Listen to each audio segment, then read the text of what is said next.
Hey, what's up guys? It's your boy Brando, aka Miracle, for my first video on this channel. Gotta show you guys I'm the greatest duelist, and this today is the deck that I climbed to plat with. Call it Resonator Assault. Do a little bit of a deck profile for you guys today, and let's get right into it. I'm gonna do a card by card analysis. First card we got a Synchron Resonator. If a Synchro monster is on the field, I can special summon this puppy, but that's not all. As soon as it hits the graveyard, it brings another card back from the graveyard, I'm pretty sure. Yup, that's what it's used for. I want these cards in the graveyard. You'll see why soon enough. Next card I have is maxc. If you're playing Yu-Gi-Oh! Master Duel, you don't know who maxc is, now you know. You send it to the grave during your opponent or your turn. They special summon a monster. You're getting a card back. Usually want to at least go for one with this puppy, but sometimes you get +4, +3 if your opponent wants to go full combo. Next card we got is Red Resonator. An interesting card. It gets your life points up to an extreme amount with that ability. Also, if it's in your opening hand, you can special summon a level 4, one of our special level 4 monsters. Get the level 6 synchro out. You can start cranking out those synchros. The main card of this deck is Crimson Resonator. You special summon it your first turn. Then you get into your synchro. You call upon Red Rising Dragon to special summon it back. And you special summon 2 of the Red Resonators. You pull off Red Nova. Next card we got is, of course, Ash Blossom. You run this baby at 3. Sometimes you get a little bit of a stacky hand. You might want to go down to 2 and add something else possibly. But I think 3 is necessary in this meta. Next card we got is Witch of the Black Forest. A perfect combo piece of card because when you synchro summon, you add something else. You could add a Synchron Resonator, get the synchrons going through. You can set up for your summons and everything. Next we got Skullmeister, a perfect card to pretty much DD Crow. You can just stop effects from the graveyard and negate it. And it's a level 4, and that's what you need in this deck. Next what you got Red Sprinter, a perfect level 4 to have this deck. I run only 1 because I like it to keep the consistency and everything. Just keep it low. And another major combo piece of this deck is the Wandering King. Your opening hand, if it's Crimson Resonator and Wandering King, I can guarantee if your opponent doesn't interrupt you, or if they do sometimes, you're pretty much getting the Red Supernova out. Red Familiar is a good backup card for when after your plays. If you, for example, you get Witch off and you get into Red Nova, get Red Familiar for your next turn, synchro summon into something else. Get one of the level 8s that are super good in this deck up and running. Regeki, simple. Destroy all your opponent's monsters and everything. Monster Reborn, simple as that. You got 3 Resonator calls. If you don't have a Resonator, you want to pretty much guarantee you have either red or crimson, so we keep 9 of them. Lightning Storm for your opening hands. You want to draw this your first or second turn, your first or second turn, just to make sure you can pop your opponents and then you can go in. I like Pot of Prosperity because it's a lot. In my opinion, I'm not going for the OTK. I'm going for the long game due to my Red Supernova's ability. And this, I pretty much have in my extra deck where there's 2 options, and I'll explain that to you later.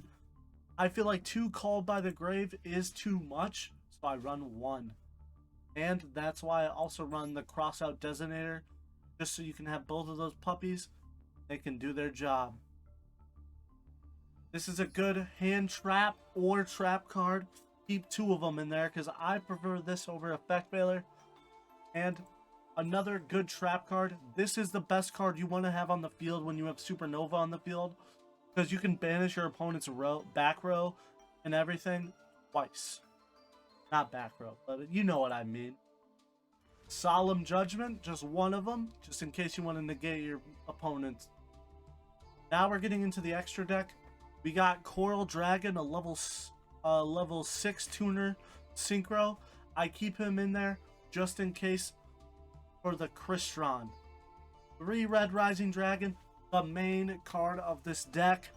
You see, when you special summon it, it calls upon the Resonator from the graveyard, and you're good to go. You're gonna at least get into Red Supernova. If you can't get into Red Supernova, you can get into either Overload Savage if it's a backup round, or you can get into Chaos Ruler. I keep Crystal Wing Synchro Dragon on here just in case. I know you can get into him somehow. If you don't want this, you can add the level 9 Ultra Rare that negates effects. It's a good one to have too, but this card is a powerful dragon, and I think it has to be in any synchro deck. I have Borlo Savage Dragon in here because synchro is the way to go in this deck, but there's a way to get a lot of links out. And you'll see why I run those 6 link monsters, and they'll explain to you soon. You run the 6, and you get Borlo Savage after, for example, you get small link Rebo. That's still 1 negate. That's a good amount of attack points where you can negate and still keep on going. Chaos Dragon is there for when you, for example, don't get your full synchro package in your first turn. You go into Chaos Magical Dragon. Then you can search, for example, you get the Crimson Resonator. Then you can get into Crimson Resonator, and hopefully you have another level 4, but it's very common to have level 4s in this deck. The main boss monster of this deck, Red Supernova Dragon. 3 tuners. The 3 tuners you're gonna have on the field are 2 Resonator and 1 Crimson from Red Rising Dragon and Crimson Resonator's effect. I usually open with Crimson or Supernova Dragon first turn, and he already has. I have at least 3 tuners in the grave, so he has 5,500, and he gets a super big. I like Link Rebo with the Synchron Resonator. It's a perfect way to get a Synchron Resonator in the grave and get a search off for another Resonator. It might weaken your dragon, but for your second move, it'll be so powerful, and it's going right back to the grave. So, it's perfect.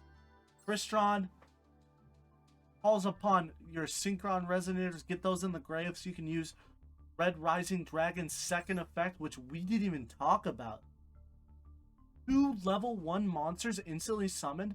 That's instantly a Synchron Resonator. That's a link too. You instantly get into Crystron. Then, if you have more than one Red Rising Dragon in there, I can pretty much, I've did this so many times. Special summon them, use them for link Crystron. Use the second Red Rising, get me into Access Talker or Borload Savage Dragon. Next up is Decode Talker. You want to have as much negates as possible, and I feel like Decode Talker is the perfect one to do it with the Synchron Resonators and the Link Karibo. Excuse me. Another Link 3 because Nightmare Unicorn is a clutch card. If your opponent has a card that says can't be destroyed by card effects, this is your guy. Discard a card and send him back to the deck packing. Overload Savage Dragon, just in case Access Toker could be destroyed, this is the way to go because he can't be destroyed. He can't target it with card effects. Very hard to get him out. And Access Talker. If you have links, you have an Access Talker in the deck. It's basically, there's so many combos with the Synchron Resonators. The Resonators are insane cards, and they are being slept upon. You will soon figure out that they are goated. But guys, that's my deck profile. This is the first video on this channel. If you like this video, make sure you leave a like and subscribe. Tell me in the comments what's your favorite deck, and you might see it next. I'm going to do this video as a deck profile, and next time I'll do a commentary on this deck in ranked. See you guys next time. Peace.